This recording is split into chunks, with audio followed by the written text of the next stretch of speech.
Hey everyone, it's me, Lauren, your creative mentor. And today I have another interview for you to listen to. As all of August, I'm interviewing other creatives so that you all can get their perspective for what they do instead of just listening to me. And today we're talking to freelance photographer Zoe Rain. I've worked with her on a few things, and we met through needing a snake at a photo shoot. And I was very grateful for her transparency today because, like, we don't know each other super well, and she gave a lot of really good information on resources for freelance contracts and how to kind of go through being a freelancer, talking about her rates and how she got to them, and just being more confident in a space where you have a little bit of imposter syndrome. And so I very much appreciated a lot of things that she said through this interview because it was just like really validating even for me, and it's just true. Like, I think we can all get a little bit lost in the sauce, planning and preparing and trying to fit into like capitalism. And at the end of the day, as you'll hear through our discussion, it's just about the creative work and faking it till you make it, and just following the call versus making a plan to march to it. So I hope you really enjoy. All of the links that she's going to mention will be in the description of wherever you're listening to this or on the Patreon.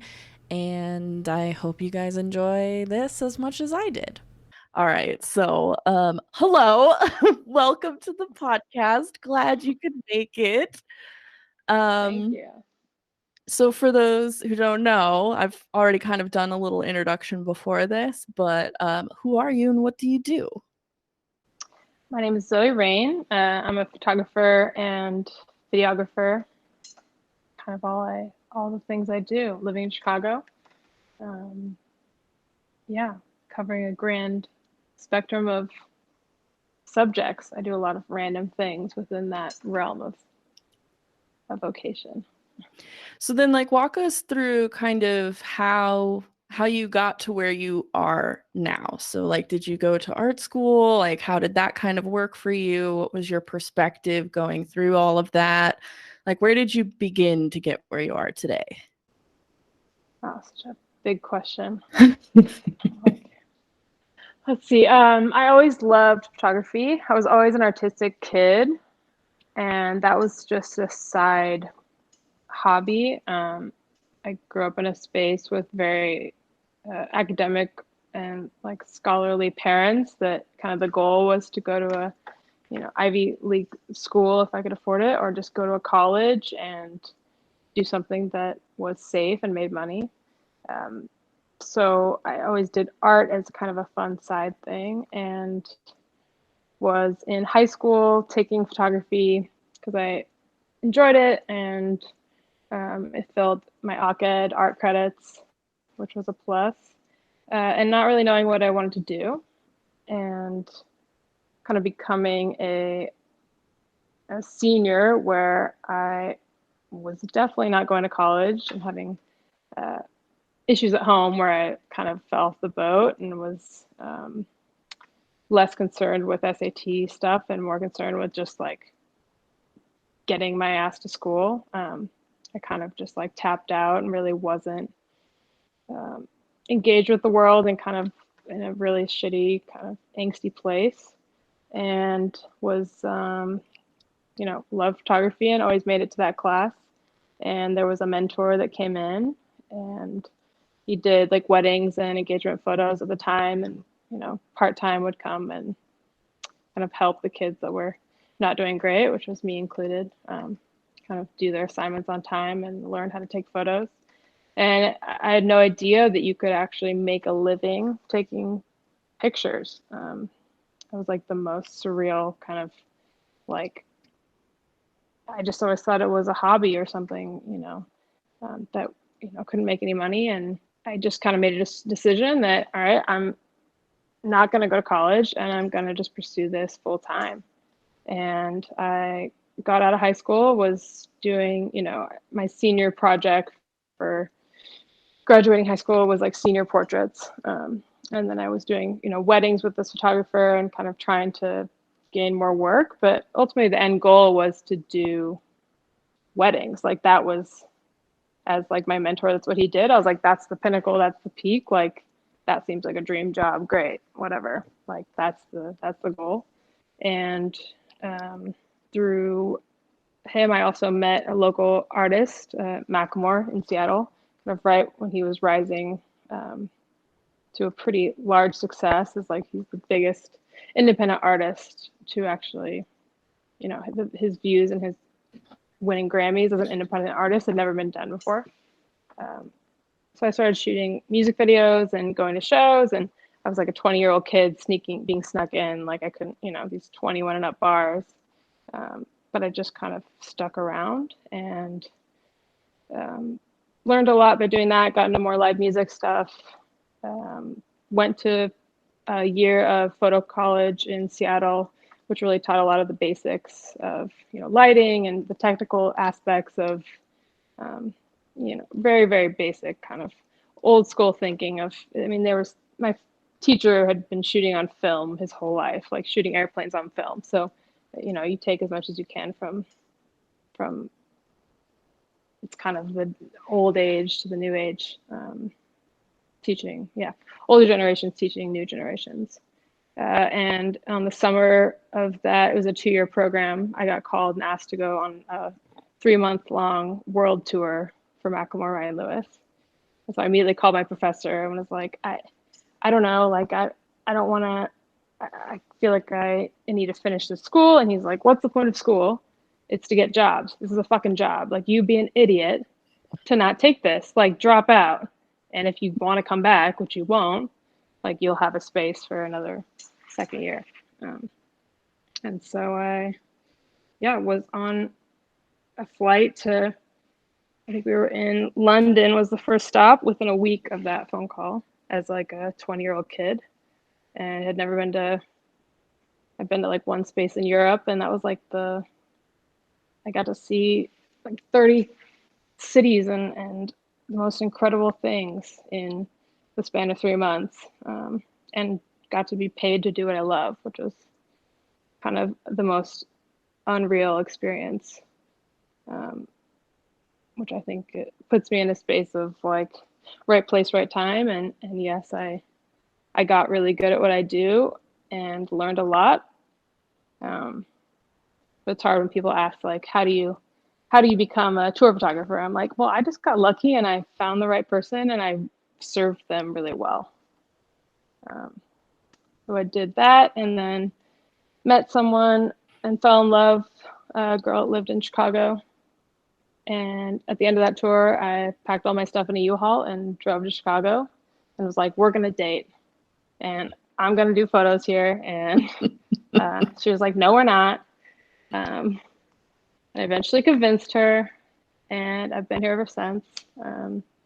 Transitioned, did tours over the years with Macklemore, Ryan Lewis as they progressed, but also kind of dove into more commercial stuff. Did a lot of stuff with Nike. I think my music photography really transcended into the fitness world, which is strange. I'm not a avid like runner or anything, but I think like the motion and capturing the energy of music is very similar in that type of athletic space. And I've gotten, along the way, lots of weird jobs, but have been really blessed to be able to do photography full time and somehow like pay my rent and kind of prosper throughout that over the last 10 years. That's awesome. And like, I mean, because I'm a pretty big outsider looking into like what you're posting and what your portfolio looks like and everything like that, like it just looks so, I don't want to say intentional because then it makes it sound like it's not, but like I think every creative out there can relate to the fact that you kind of just fall into the things you end up being really good at. The skill kind of in a weird way finds you, and then you just have to like decide what you're going to do with it or figure out where it fits in your life and everybody else's life and all of that stuff. And so like it's very interesting. The right place, right time is like a huge like trending thread through everybody I've been talking to.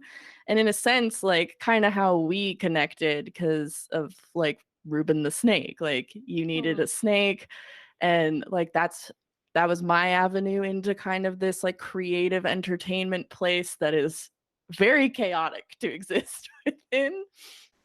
Yeah, I'm sure, and you have a snake, so that's also chaotic. With yeah, I'm sure you get the like craziest emails about snakes and photo shoots and things. I do. I do. But it's just it's always very interesting and at least compelling to me to see like how it looks versus how it's made. And that goes into like all everything like you just kind of said through your story. And so something I am curious to learn a little more about, you mentioned you were 20 and like kind of just getting snuck through into these clubs and things like that. And so I feel like while it's very exciting, it may be like a really daunting, like, how do I manage the business side of this? Like, all of a sudden, you're being flown to different countries in the world and you're photographing these events where, like, your creativity is just going to have to be a given. You're going to have to know the right moments to capture. And clearly, you were doing that well because they kept asking you back. So, how did you kind of try to tackle that, or what did you kind of learn along the way in that regard? Like how to protect your assets that you're capturing and make sure you're paid what you're worth, all of that sort of thing. Was there any sort of stumbling through Yeah, that? yeah, of course, and that's like the hindsight of, as you say, like watching someone's story transgress. It's like 10 years is a lot of time, right? And I look back and I forget all the things I've photographed because it just 10 years really like the days and days of that and the tiny little moments in that are kind of in the moment don't feel big, and then you look back 10 years, you're like, what the fuck. um, I'm a photographer, like how when did that happen? um, but no, I mean, as far as your question, I think I wouldn't say the tour photography helped me in that way because it was very like, this is, we're going to pay you this much a week and you're going to just show up every day and take photos and send them and we'll feed you. And that's, that was, it was actually probably the most simple transaction I've had. I think I started to learn kind of how to deal with that and navigate that through weddings.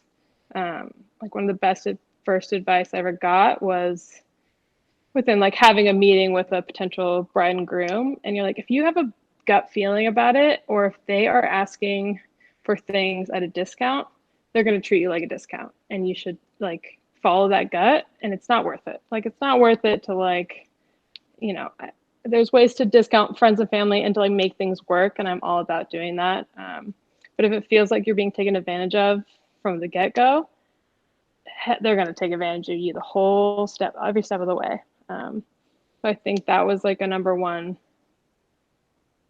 viewpoint.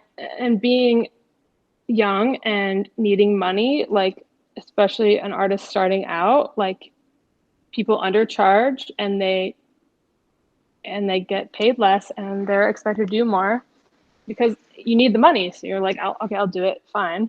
Which ultimately just kind of undersells you as a creative and kind of undersells the industry because then people think they can get this service for this low cost because there's people, you're in a desperate space. Being a freelancer is really scary and hard. I think there's a lot of years of like, I've finally, after 10 years, come to a space where I can say no.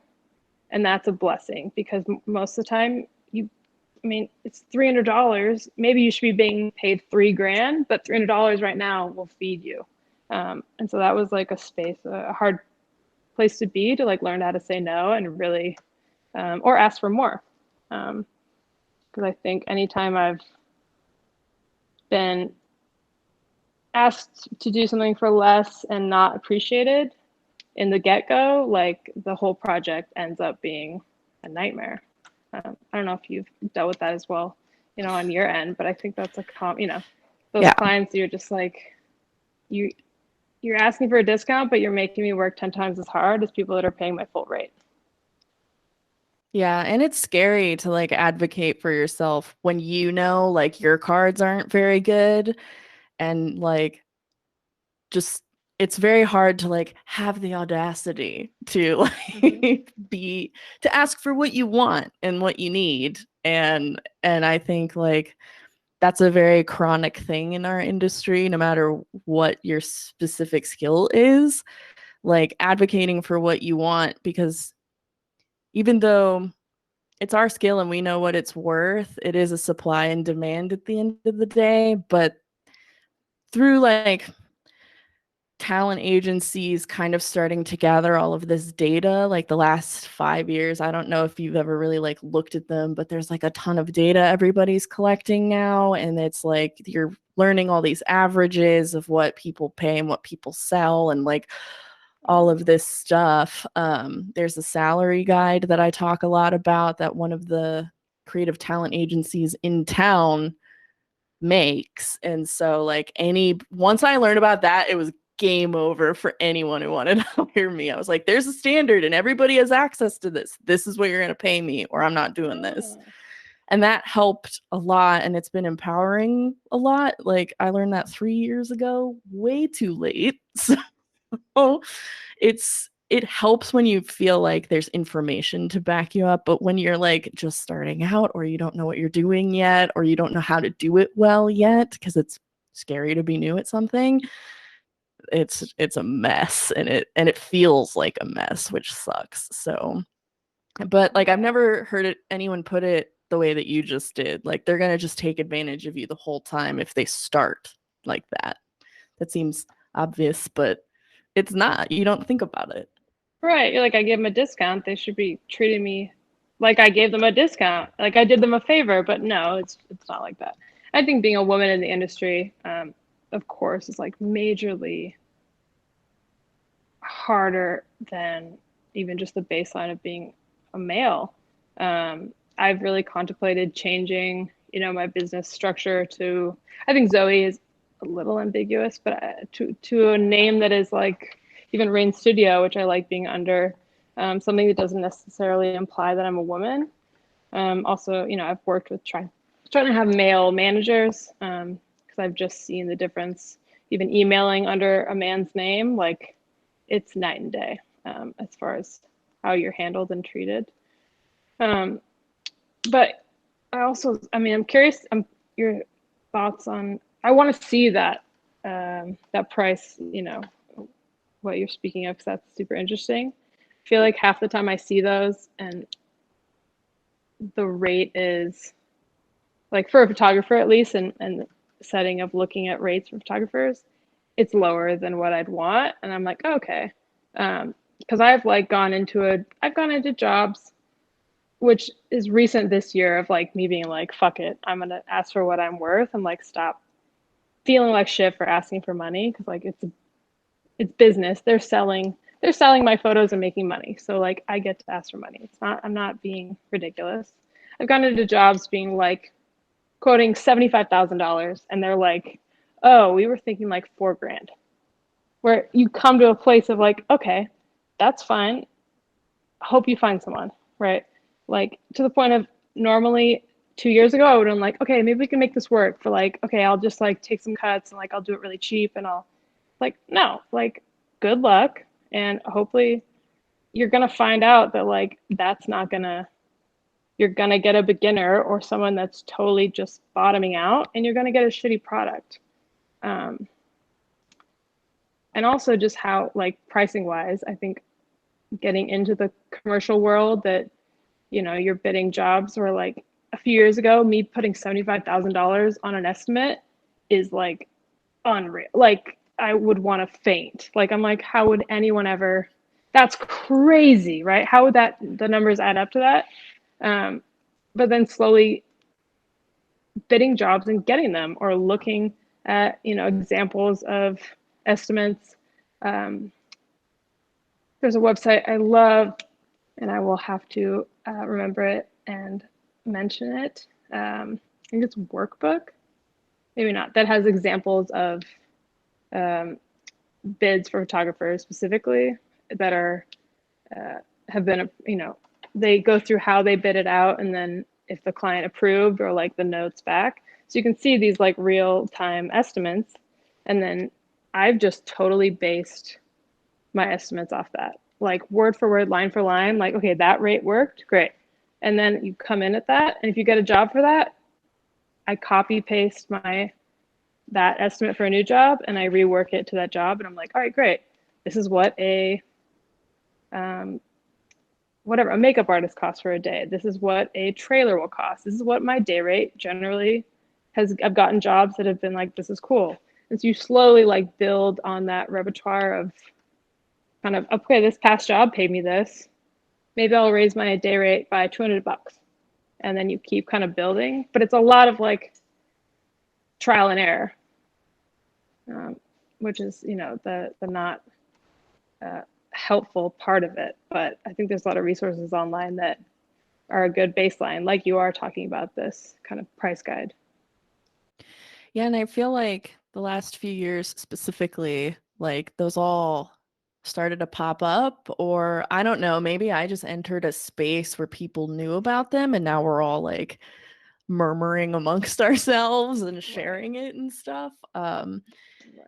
Because and also like everybody in the creative industry wants to like help everybody else get paid. Like I know I work in-house at a salary job with a brand and a company and I'm not doing a bunch of client work, but when I'm in charge of like the assets I need, I'm like, let's hire a model. Don't like spend any less than this amount of money because I know how much this costs and I want them to be paid. And these brands, like we were mentioning, like they're huge giant companies. They can afford this. They just have to like figure out how they're going to with all that other stuff they deal with. And so I love seeing that everybody's starting to be like, this is how much this costs. This is what my contracts look like. These are the things I've been burned with. Don't get burned, like blah, blah, blah. And it's all word of mouth though. And so that's part of like the hope with the effort of like this podcast and talking to other creatives like you, just to be like, this is the landing page. Where are all these things? Like, how are they helpful? And hoping people can find it. Right. I remember, so Wonderful Machine, if there's any photographers out there. I mean, it's applicable to anyone in like the, photo, video production scene, but they're very transparent as far as their kind of the cost, the estimates, how it's received, and then kind of what's approved, which has been really, really helpful for me. But yeah, it's like more transparency is better, and the more we all know how much people are charging, gives people the authority to charge more. So then it raises the bar, right? Like it's really hard when there's photographers coming in that are super talented and maybe still kind of green in the industry, but do good work and should be charging $5,000 more than they're charging, where it's like, okay, great, you're getting jobs, but you're kind of lowering the bar where if all of us are getting paid more, or if one of us is getting paid more, we're all getting paid more. If we're all asking for more, we all get paid more. And I think especially just with more intense content everywhere, and like there's just so much more content that brands are seeking out content creators or influencers who, unless they're kind of a seasoned influencer, don't know what to charge. And so, I mean, there's been jobs where they offer me $100 or something to post Bud Light, and I'm like, how about 6K? And they're like, okay. It's like, it's that simple. Where is this different? Whereas people, if you're a seasoned content creator, you could be asking for $12,000 for a TikTok post, and someone else would take $120 and be like, cool, this is sick, which is totally fine. But it's like, to know that you can push the envelope because these are giant brands and they're making millions of dollars off of this content, to know that it's such a gap. Like I've been so surprised where I'm like, you really offered me $100 and you were like, didn't blink an eye when I said $6,000. Like that's crazy. It Yes. shouldn't be that big of a gap. No. Well, and like that's kind of how uh getting Ruben's rate to like do photo shoots for like half the day or the full day went, because like when I was in LA, like my day job wasn't making me money. I was designing like fashionable with like fashiony people and like, getting paid like $13 an hour, but I didn't have any other choice. So then when I like fell into like Ruben's like modeling career, I had no idea how to price that. So I asked for what I needed because I didn't have my rent. So I asked for my rent. Yep. Didn't bat an Yep. eye. People just paid it, and it blew me away because I didn't have anything. But like, it's Yep. amazing the gaps in like how all of that works. It's Ru- still Ruben's like, even. Mom, I'm more expensive. Come on, I'm worth more. I know. Well, Well, when you're when you're scared of losing the job or you're scared of paying your rent, you're scared of going over because you think, okay, I'm going to lose the job. Which is when I've had jobs where I'm like, I bid 60,000. This is a very specific job that was very strange. Where I was like, there's no way you could do this for the amount of money they wanted to pay, but like 60K and they want to do it for 4K. They came back and were like, they at least responded and were like, we have this much. And I could have been like, great, I'll take it. Like, I think when I was younger, I assumed that if I put a ballpark number out that I didn't feel like I felt like an imposter putting out there, that people would be like, how dare this bitch, like, would never respond, you know? It's like, why do I feel like I have the, why is it an audacity to ask for a rate that's fair? But when you need the money, you downplay your rate so much, and I've done that for so long. Like, I get that. mhm. When would you say like what shifted or clicked at some point where you were just like, I've had enough of this. I'm just going to ask for what I want? Like, was it a confidence thing? Was it a specific kind of job? Like, what was that moment for you if you had one? I actually have a very specific answer to that. So I got there is a rep in Chicago called Satellite Office, and they do primarily like designers or graphic design stuff. They've worked with a few photographers, but that wasn't their specialty. And I had a meeting with them, and I was really on this mission to get a manager or a rep. I felt like that was the next step to get these big jobs. And you know, we kind of talked, and they were like, you know, you're great, keep in touch. A year later, I kind of had a big Nike job, and I sent them, and they're like, we'll do a one-off thing. And then kind of after that, like, all right, let's try this out. Like, we'll rep you and help you kind of. They'll do the budgeting, they'll talk with the client, they kind of come to a final conclusion, they take a cut of whatever it is. Um, and a few months later, a brand came in because of a photo I'd taken of Vic Mensa, and they'd found my name through that, and it was you know, a shoe brand that was doing a shoe with Vic Mensa, and they I had to pitch it, and I was new. I hadn't like pitched anything or done anything. Sort of like it's usually like three photographers pitching for a job, and so my rep kind of helped, you know, ordain the meetings and help talk me through, you know, how to pitch myself and sell myself on the job, and um, had a meeting. It was went really well, and he was kind of working through budget stuff and kind of figuring out what I'd need. And he gave me an email or a call one day, and he's like, "Check out the email. I sent you an email, and we got the job. And look over the approved budget." And it's probably giving away too much of specifics, whatever. I mean, it was $60,000, and he had initially emailed me about that, and I said I could probably do it for like $3,000 to $4,000. So it was that exact specific of like, oh shit, like, and it was, of course, we needed crew, and it was like um, makeup and people to help me, you know, help. I mean, it was pretty low key, but a location scout and all the things you don't think of that add up, catering, production, things I'd never had because I was just like holding lights for myself as a photographer, and now I had like a full crew to help me hold lights and things that are like obviously helpful. But at the time, I was so run and gun because I was like, I would need to keep my costs down so I can get jobs and pay my rent. But it was that moment of like, what the hell? Like your the budget to edit one photo was what I would have bid the entire job type thing. And it was like Mm-hmm. this moment of, oh shit, like I don't know, I don't know what I'm doing. Um, and then I kind of found Wonderful Machine, which was really helpful in transition of that when I kind of moved away from that manager and decided, I can figure out these numbers and like help. I can produce this myself, like ultimately 20% of that wasn't really worth the amount of work that my manager was doing versus what I really did for that shoot. So being like, okay, cool, I got the numbers. I can use this as a ballpark.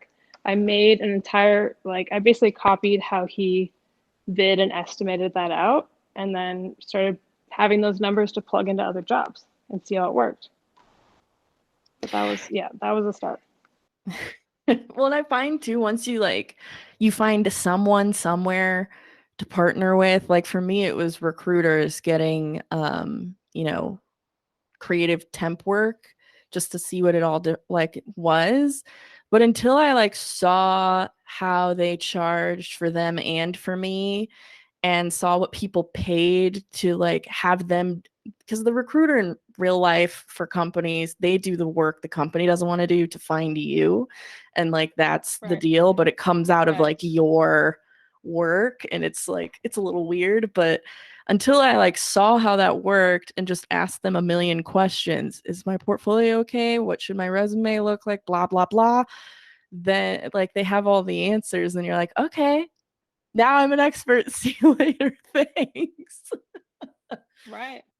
And like Yeah. it's It just, not cheating to like work with them and learn that. Like I learned so much so no. fast, and like I'm one of the highest paid creatives in my own group that I know because I asked to be, because I learned that I could be, because you talk to all of those people and you see all the data and blah blah blah. So it's very Right. interesting to like go through, everybody seems to go through that at some point, Right. hopefully. Yeah. It's wild. And yeah, and my girlfriend works at a tech company, which is kind of like a 9 to 5 tech companies, almost exact opposite of kind of where I'm at. Um, but even just seeing how that pay structure works and how, she's a manager of a creative team. And so she gets a specific salary for a copywriter and for a designer and for a lead designer, and like how it's tiered out and kind of how they value money, and how they spend money in kind of ridiculous ways on, 25K for something that never gets used. You kind of see how these, even a non-public company has this money. And you're like, okay, so if I get a job for a bank, like, don't tell me that you don't have an extra 15K. Like, $15,000 is nothing. Like, I'm not saying ask for ridiculous amounts of money that are not valid, but I'm saying don't ever sell yourself short or force yourself to have to work harder or take a pay cut or be in a space of stress on a production when you could just hire someone to help you, right? But I would always just be like, okay, yeah, I'm fine. I don't, I'll just do it without assistance versus having someone to come pick up gear, like something that simple of someone to just do that. And like, I don't have to worry about that, and loading something in can make my creative products so much better because you don't yet. It's like you learn how to be so, um, to work so much harder than you should because you're starting out, and that's what makes people really good. But then being able to let yourself like have a break helps you foster that, like your true creative, what you're truly bringing, which was something I really struggled with, I think, because I don't like telling people what to do, or like having, like, I'll just get my own coffee, or I'll carry it. I had a really hard time letting go of that and being like, no, you're gonna help me, and like, thank you, and I'm gonna sit here and like, I'm okay to just be here and let you help me, and I'll pay Mm-hmm. you, obviously. Yeah. Yeah, I think that's a really common thing a lot of creatives go through. Because, I mean, even working for the other people like that I work with right now, it's just like you can we can all rely backwards on each other. Like we can all fall a little bit backwards and like it, but it is hard because I can't even do it. I'm not even all that important sometimes. Like just letting that go Hard to is, ask for help. yeah, it's super hard. And it's hard to tell people what to do on top of needing help. So, Yeah.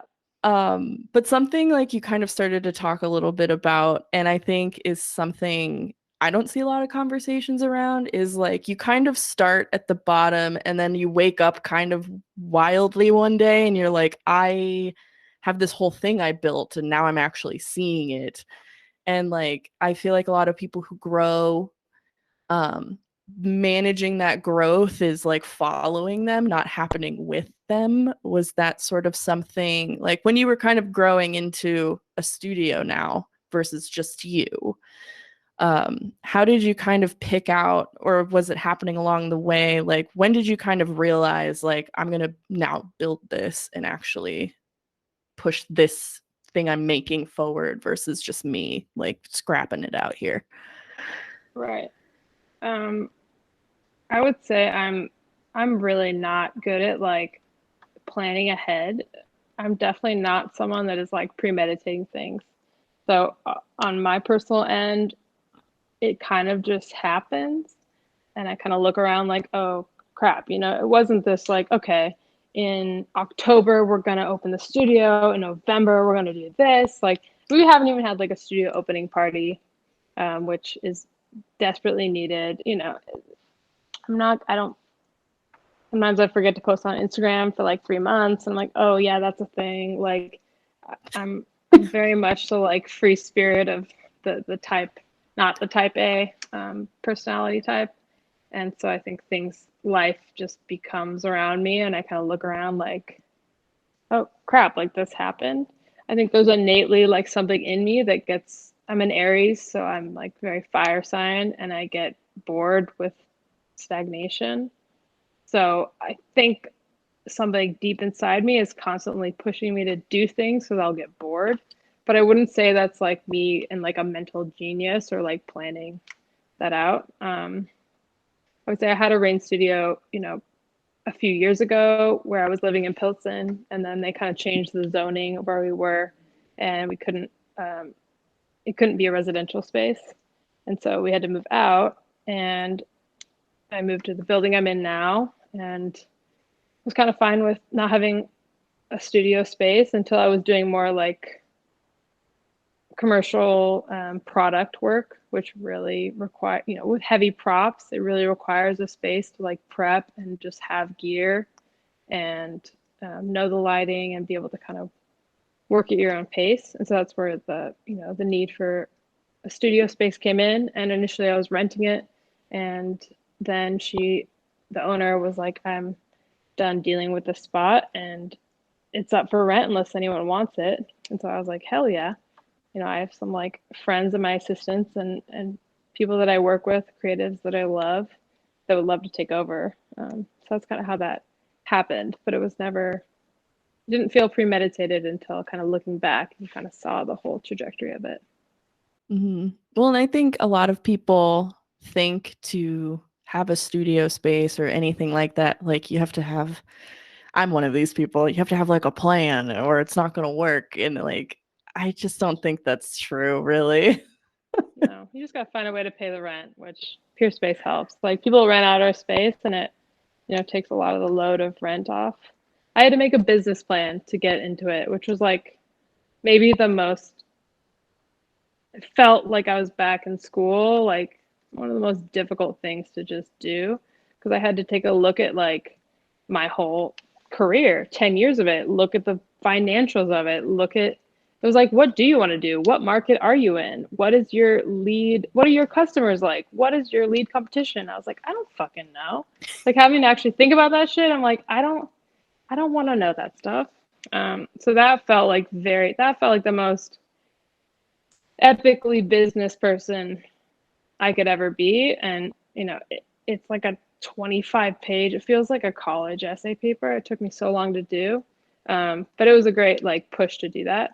Aside from that, I try to, I do my taxes and things, but I'm not a type A person in that way.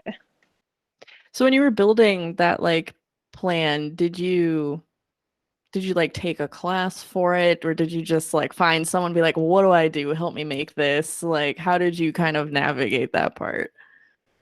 I just Googled it and then I took examples and then reformatted them same as I do anything. I think we were talking, earlier before we started this of like how as someone new to the industry, how do you format contracts? How do you figure out how to invoice? How do you figure all those things? And I think 90% of the time, I take an example online or someone, that's a mentor, and I just reformat it with my logo and my way of doing it. And then you kind of re finesse it as things go on to like apply to your business. But um, yeah, there's a lot of random Google Docs I had open that were, you know, rewording things. Like I do really well with example. Hmm. Well, and I think too, with a lot of, because my experience talking to a lot of the creatives who listen to this, and a lot of people who are like brand new or coming out of school or wherever I am, and people are talking to me, um, they everything seems to look bigger than it is. How do I write this contract? How do you find a lawyer? How do you do this? And it's really just like whoever appears to be successful to you, no matter how true or false it is, it kind of doesn't really matter. It's all, there's no standard, which is why you can't find the answer, because everybody's Right. like cheating on the test. They're looking at everybody else. Mm-hmm. Because like Yeah, and that's, that's great. yeah, that's how I learned. That's, there are some resources, but like I'm a pretty big believer that you don't have to pay to learn any of that. No, it's fake it till you make it. Like whatever form that takes in your creative endeavor, like even great advice starting out in photography where it feels very big. It still feels big. World life feels big. I'm stressed out. But okay, what do you want to do? I want to do fashion photography. Great. What do you want? What would be your ideal campaign? This is for me, like a Converse ad, which I've still not done this advice, but I'm giving to myself now. Get some really attractive friends. Get a stylist you care about that is trying to grow and learn. Go to Nordstrom and take a credit card and buy some cool clothes you're going to return and a bunch of Converse and create an ad like you would shoot for Converse because no one's going to know the difference and say like act like you shot it for Converse and now it's on your portfolio. It looks like you're doing brand campaigns for a big brand and then pitch that. And now maybe Vans will be like, love the stuff you do with Converse. Can you do something similar? You're like, of course I can. Great. Here's my estimate. Like, just funny. I did a shoot with Wilson, which, I've been doing so many athletic shoots where I'm just like, yeah, I'm athletic. Like, I know how people throw footballs, but like, make it work and make it your own vibe. But yeah, fake it till you make it. Do like projects that are you're not being paid for, but if you were being paid for, you'd be getting paid a lot. Like that's the best way to start and and and find resources that are free. I agree. Well, and I think a lot of people overthink it all, you know? Like we're at the end of the day, and like even I think you can get a little lost in the sauce, even listening to like my podcast sometimes. Like at the end of the day, the creative is always the given. That's what you're the best at. You're not going to be the best business person. You're not going to be the person who knows how taxes always work or whatever. But what you are going to know is how to do all of that stuff. And you're going to know all the creative people who want to help you do all of that stuff. And so like I think that's the biggest like that's kind of the biggest and most fun, especially when like you start throwing money in it, to just be like we're just some like punk ass kids out here doing whatever we want. Right. I mean, that's all the best artists ever were just punk ass kids, Mm-hmm. and then doing what they and that's like a hard place to stay, right? I think as money comes in, or you start feeling like you need to be something to fit this mold of professionalism or corporate aesthetic of the time, whatever it is, you start to lose that inspo and like fun of just not worrying about that. I think my work has like been detrimented by that. I don't shoot now just for fun because I'm not 20 years old. I feel like I'm 28 and I'm like, oh shit, like if this doesn't look highly produced and super clean and like it could be on a Macy, whatever, I don't know, some sort of high production ad, what am I doing? When in reality, like the work that I get seen for and get more work for is the stuff where I am run and gun, enjoying myself, feeling inspired, not caring about that kind of thing. But I think it's hard. It's where it's like the hobby turns into a vocation and it suddenly isn't fun.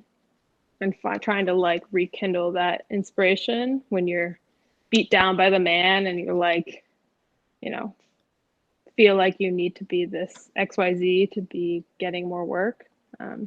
Like the constant struggle of being a freelancer. Mm-hmm. I think I have one more question I wrote down here because we've been talking for like about an hour. I guess we've kind of started covering it like facts versus myths and how it's kind of all facts and all myths, but knowing now what like how your last 10 years has kind of gone, what is something that was like your biggest takeaway, whether it was just like looking back on something wishing you've done it differently or wishing someone had informed you about something, like is there some piece of advice or something or an event that you could have benefited as going differently that might be helpful in an all-encompassing way for anybody? I would say success in whatever form that is to you won't make you happy. It won't fulfill you. You can't just rely on whatever I need to do. I'm going to be the best artist in whatever this is. And no matter what I need to do to get there, fuck it, because I'm going to get there. Because if you get there, but you've been exhausted, burnt out, you've burned bridges, or you've um, scope changed your life, or you're not inspired now, or any of the things that happen when people are trying to achieve success, um, it doesn't really matter because you're kind of left with nothing. And I think I've, been in places of burnout that felt like everyone else is being like, wow, you're doing this cool thing. And I'm like, yeah, but I feel like shit right now, like I'm not nurturing myself as a human. Or a creative, really. Um, and I guess in that same realm, like making sure you're not saying yes to everything and taking jobs that you want to do and feeling valued and excited about them from the get-go, because there's a lot of opportunities out there and you don't have to say yes to all of them. And if you're burnt out or you're not being paid enough or you're not being valued enough, um, ultimately it's going to eat away at the full reason you got into whatever creative profession you're at in the first place. Yeah, I think because like I don't know about you, but like I didn't really ask myself why I wanted to do creative work because it's work. It just Right. started as fun and now it's Right. work. So balancing that creative joy, I think it's a new turn of phrase for me, which I'm almost Right. 30 Same. and like this sucks. Same. I know. I have days where I'm like, do I even want to be a photographer? Like, I'm at the point of, I'm like, why did I become one? I'm like, I don't know. Because it was fun and it made me money. Like, is that a good reason to do something? Because I'm good at something? Is that a good reason? Like, I think you'll always have that introspection and like making sure you're checking in with yourself and being sure that you're like nourishing and feeding your own soul and like creative being is so important because there's so many creatives that get so burnt out and so used and abused, and it's heartbreaking. Hmm. Yeah, I think that's the biggest. It's kind of funny. I don't know how on TikTok you are or not, but I'm I'm it's the aggressively best. I watch it. Yes. Same. But I feel Yeah. like especially this past year, it's just been like, wow, did I ever ask any questions in my life about Mm. anything? Like just walking backwards. So it's so interesting, like what I'm learning about myself through watching everybody wonder about that. It's very, Hmm. I think it's very refreshing, but it's also like, what am I doing? No, but TikTok's great. Like Instagram was the era of the mirage, the bullshit, what you think you should project. TikTok is the era of full discrepancy, like full vulnerability to the point of like, oh yeah, I see myself in you, I see myself in you. And now it's like this, right? It's the two spaces meeting because we grew up in like the Instagram era of, and I think you mentioned seeing kind of my social media or whatever, it's like very curated, which it is because I'm kind of just like, I don't have a lot to say. I'm very cautious about what I say. But now it's this era of being very vulnerable, and showing your rates and talking about the shit that sucks and like giving out secrets. I think that's there's a lot of creatives that um, try to gatekeep, and I hate that. And I think giving away as much information as possible in something like what you're doing right now is really great because there's enough work for everyone. I think that's it's being so um, embraced with TikTok that I love that. But you're right, it's like this people are really trying to figure themselves out. And I'm like, oh shit. I was just like, this looks cool. I guess I'll do it. I'm good at it, you know? Yeah, I love being challenged in what I think is real, but like that's the creative in me, you know? So I it's also just like really nice to like be talking to other creatives that have like lived through the versions of things that I have also, and just hearing that everybody is essentially all in the same place. Even if we don't appear to be, we're like the gears are all the same, and like that's weirdly fun. And so I just very much appreciate like this whole conversation. And especially because like we don't know each other super well. Like this is so fun and interesting to me. So I very much appreciate that you took time out of your day to like talk to me and like go over some of this stuff. And just thanks for talking to me. Is there Thank thank you. I'm like, I want to get another drink with you. We should just continue this. We'll bring our snakes. We'll go to a bar. Yeah, we'll Have a make it a snake cocktail. bar. Cute. That's a great idea. But is there anything you wanted to point people to, or anything that like you're working on that you want to mention to anybody? Is there anything? I'm kind of putting you on the spot with this one, but Love it. No, I mean, you can just see my work at rainstudio.com. That's all I got going right now. perfect. Well, I will put some of the links that you mentioned in the description for the episode or the comments, wherever all this stuff is, because I'm definitely going to be poking around. What was it? The wonderful machine you were mentioning? Hmm. Yep. um, and all of that because I didn't know that existed. So, and I can send you the salary guide. I literally tell everyone on the planet about. Great. I want to see it. Love it. Yeah. All right. Well, I'm gonna stop recording our video now.